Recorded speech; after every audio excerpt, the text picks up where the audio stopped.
그런데 만약에 이제 제가 궁금해서 여쭤보는데 원장님, 낙태를 원하는 이제 왔어요 임산부가. 그런데 나는 우리 병원에서 낙태를 하지 않습니다라고 거부를 했어요. 네. 그랬을 때 그 임산부가 신고할 수 있을까요? 이제 앞으로 법이 어떻게 만들어지냐에 따라서 다르죠. 근데 이제 네. 우리나라의 이제 의료법에 네. 진료 거부를 못하게 되는 이제 법이 있지 네, 않습니까? 있습니다. 그러면서 또 한편 의사나 간호사는 자기의 양심에 따라서 네. 진료할 네. 또 권리가 있거든요. 네. 그래서 그 두 개에 어디에 해당이 되는 거냐. 그래서 정말 응급 환자고 생명에 위해한 경우에 그거를 거부하는 행동은 진료 거부에 해당이 될 것 같아요. 그래서 예를 들어서 산모의 생명이 위태한 그런 왜 아주 예외적인 그런 산모 구명 낙태라는 게 있지 않습니까? 그런 경우에는 그 어떤 진료 거부에 해당이 될 수 있을지 몰라도 일반적인 보통 우리가 얘기하는 그런 낙태는 이제 진료 거부라고 보기는 어려울 것 같고, 그거는 양심에 의한 어떤 의사나 간호사, 이 의료인의 어떤 권리의 측면에서 이해를 해야 된다고 생각을 해요. 법이 사실은 이런 부분까지도 디테일하게 의사 선생님들 보호해주기를 원하는 마음이 있는 거예요. 말씀하신 것처럼 응급적인 부분에 있어서는 어쩔 수 없지만 지금 낙태를 찬성하는 측에서 이야기하는 것처럼 사회 경제적인 문제 때문에 내가 낙태를 결정한다. 뭐 어떤 이유 없이 오직 그것뿐이다라고 했을 때 의사 선생님께서 내가 생명을 살리기 위해서 이 공부를 했지 죽이기 위해서 한 게 아니지 않느냐. 그렇죠. 나는 그런 이유에서는 낙태를 거부하겠다라고 했을 때 이 의사 선생님들께서도 보호를 받을 수 있는 어떤 철저한 제도가 좀 마련이 됐으면 좋겠다라는 생각인 거죠. 최근에 왜 의사 파업의 문제가 이제 많이 이슈가 되고 있지 않습니까? 지금도 이제 뭐 국가 고시를 뭐 치르니 마느니 하는데 그랬을 때 우리 뭐 언론이나 우리 정부나 모든 국민들이 왜 히포크라테스 선서를 안 지키느냐? 의사들은 환자 곁에 있어야지. 근데 그 히포크라테스 선서의 가장 중요한 항목 중에 하나가 나는 모든 생명을 존중히 여기며 특히 뱃속의 생명을 존엄한 생명으로 인정하면서 낙태를 하지 않겠노라. 그게 아주 딱 명문화가 돼 있어요. 그래서 우리 국민들과 정부가 우리 의사들에게 이 히포크라테스 선서를 지키라고 한다면 이 부분에서도 낙태하지 말라고 일관적으로 해야 되는 거죠. 일관적으로 해야 될 것 같아요. 그래서 히포크라테스 선서의 그 정신은 정말 그 생명의 존엄성에 대한 정신이고 그 안에 굉장히 중요한 부분이 이 태아의 생명을 지켜내자는 거거든요. 그래서 저는 이 히포크라테스 선서를 우리가 의사가 되기 전에 다 서약을 하는데 그 선서를 따르는 것이 우리 의사들의 저는 굉장히 중요한 권리이자 의무라고 생각을 하거든요.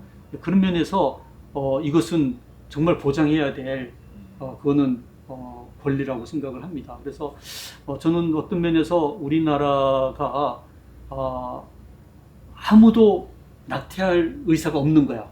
낙태할 간호사가 없는 거야. 그래서 낙태할 의사를 뭐 수입해야 되든지 아니면 다른 나라로 가야만 낙태할 수 있는 그런 시절이 온다면 그건 정말 놀라운 일이 될 것 같다. 이런 생각이 들면서 이제 의사의 한 사람으로서 우리 의사나 우리 간호사, 우리 의료인들에게도 다시 한번 그 생명의 존엄성, 우리가 선서했던 히포크라테스 선서, 나이팅게일의 그 선서를 다시금 되새겨볼 필요가 있지 않나 하는 생각이 들더라고요.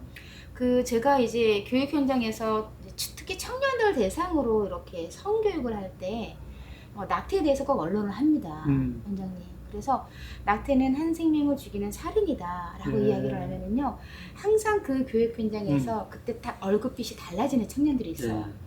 남자 청년들은 안 그래요. 여자 청년들이 그러더라고요. 그러면서 굉장히 획일적으로 같은 질문을 저에게 하더라고요. 그러면 내가 성폭력을 당했다. 성폭력을 당했는데 이렇게 내가 강간을 당한 그 아기도 내가 낳아야 되느냐? 사랑해야 되느냐? 이렇게 이야기하는 거죠. 그러면서 또 이런 이야기를 많이 해요. 우리나라는 지금 현재 성폭력으로 인한 임신이 너무 많다. 아니죠. 그래서 제가 되게 답답하거든요. 그 부분에 대해서 원장님 한번 말씀해 주시죠. 오늘 이미 통계가 나와 있으니까 우리나라의 그 전체 임신 중에서 이제 어떤 통계를 보면 이제 낙태가 그 중에 48.9%인가 그래요. 그다음에 나머지 이제 50% 중에서도 이제 가족 관계에서의 임신이 뭐 37%고 네. 또 혼외 임신이 또 뭐 13%고 네. 여기 다 나와 있습니다. 네. 그 중에 그 강간이나 네. 또는 다른 어떤 폭력이나 이런 네. 걸로 임신하는 경우는 네. 그 2% 안에 그게 다 포함해서도 2%밖에 안 돼요. 그래서 그거는 전체 임신에는 거의 제가 알기로는 강간에 의한 임신은 뭐 0.0 몇 프로라고 듣고 있거든요. 네네. 그래서 이혼과 뭐 사별과 네. 뭐 이제 요걸 다 합쳐가지고 네. 그게 이제 2%니까요. 네. 네. 그래서 강간이나 성폭력에 의한 임신에는 일반화할 수 없는 그렇죠. 아주 극히 예외적인 상황이라고 보고요. 네.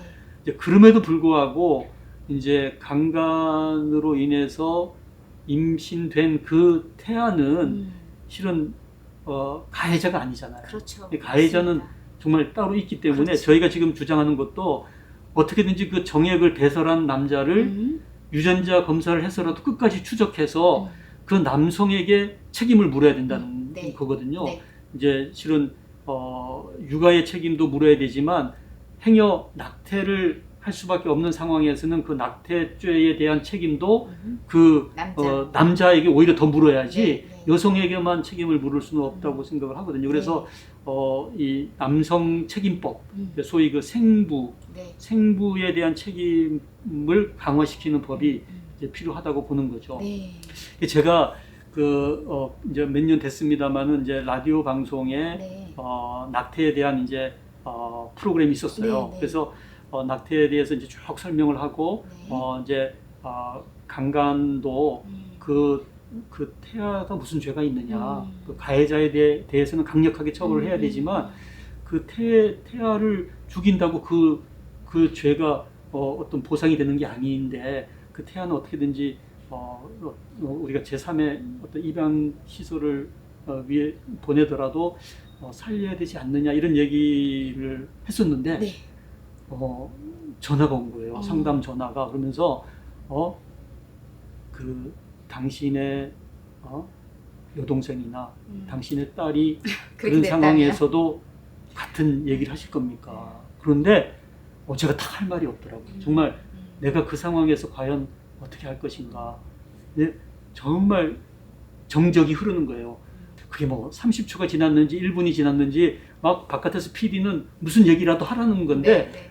도저히 제가 얘기를 할 수가 없겠더라고요. 근데 전화가 걸려왔어요.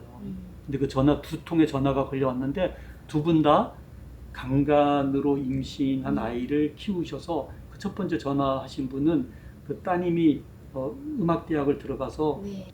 졸업 연주를 앞두고 있다고 네. 그러셨는데 너무 자기는 그 아이로 인해서 감사하다면서 자기의 인생이 바뀌어진 얘기들 하면서 그 두 분이 다 그런 경우에라도 임신을 지속을 했더니 하나님께서 놀라운 은총을 베풀어 주셨다는 그런 말씀을 하셔서 정말 너무나 그 프로그램이 어떻든 잘 이제 마무리가 됐는데 어쨌든 지금은 뭐 강간에 대한 얘기를 가지고 막 어떤 일반화되는 네. 낙태 얘기를 네. 꺼내는 것 자체는 저는 무리가 있다고 보고요. 네. 뭐 이제 우리 기독교 생명윤리 그룹 안에서도 네. 이제 강간에 대해서는 조금 이제 예외적으로 어떤 이제 허용적인 입장을 가진 분들도 이제 계세요. 그래서 이 강간에 대한 얘기는 저는 저의 입장은 이제 분명한 그거는 생명권이기 그렇죠. 때문에 우리가 그 죄 없는 그 생명을 네. 우리가 이제 낙태를 할 권한이 우리에게 있는 것은 아니라고 생각을 이제 하거든요. 왜냐하면 그 태아에게도 자기 결정권이 있어요. 네. 그래서 이제 최근에 여성의 자기 결정권 네. 얘기는 네. 많이 하는데 태아의 자기 결정권이라는 게 뭐냐면 이게 굉장히 중요한 건데 아무리 부모라도 그 아이의 생명을 해치려고 하는 부모는 보호자의 자격이 없다는 거거든요. 네. 보호자의 자격을 가질 수 있는 가장 기본적인 자격은 뭐냐면 그 아이의 생명을 지키려고 하는 의지가 있는 사람에게 보호자의 자격을 준다는 거거든요. 네. 그랬을 때 그 아이가 가장 원하는 것이 무엇인가? 아이에게 가장 이익이 되는 것은 무엇인가? 그것은 생명을 살려내는 것, 지켜내는 거거든요. 네. 네. 그런 의미로 볼 때 이 뱃속의 아이를 낙태하려고 하는 그 부모, 그 엄마 아버지, 난자하고 정자를 사용한 그 부모가 과연 그 태아의 보호자가 될 수가 있겠는가? 그것은 그 생명을 해치는 의도를 가지고 지금 낙태에 대한 그렇죠. 얘기를 하고 있는 상황에서는 그 부모는 보호하려고 하는 의지가 없기 때문에 보호자가 아닌 거예요. 네. 그래서 그러면은 그 부모로부터 보호자의 자격을 실은 빼앗아서 그 태아를 살리려고 하는 사람에게 보호자의 자격을 줘야 되는 거거든요. 그것이 우리나라 헌법의 이제 기본적인 정신이라고 저는 봐요. 네. 그래서 이 태아의 자기결정권이라고 하는 것은 태아가 만일 의식이 우리처럼 있다면 충분히 이제 의식이 명료하다면 과연 어떤 결정을 내릴까? 당연히 살고 싶은 거죠. 그렇죠. 그래서 그것이 바로 요즘 뭐 치매 환자, 식물인간, 무슨 중증 장애인, 네. 정신병자들을 우리가 치료하는 그 배경이 뭐냐면은 그분들이 의식이 있다면 어떤 결정을 할까에 맞게 결정을 내리는 보호자에게 그 보호자의 자격을 준다는 거거든요. 그런 면에서 태아의 자기결정권은 저는 굉장히 중요하고, 그것은 우리가 태아가 의식이 있다면 또 태아에게 가장 최선의 이익이 무엇인지 그것을 지키려고 하는 사람이 결정할 때 그 결정이 의미가 있다고 보거든요.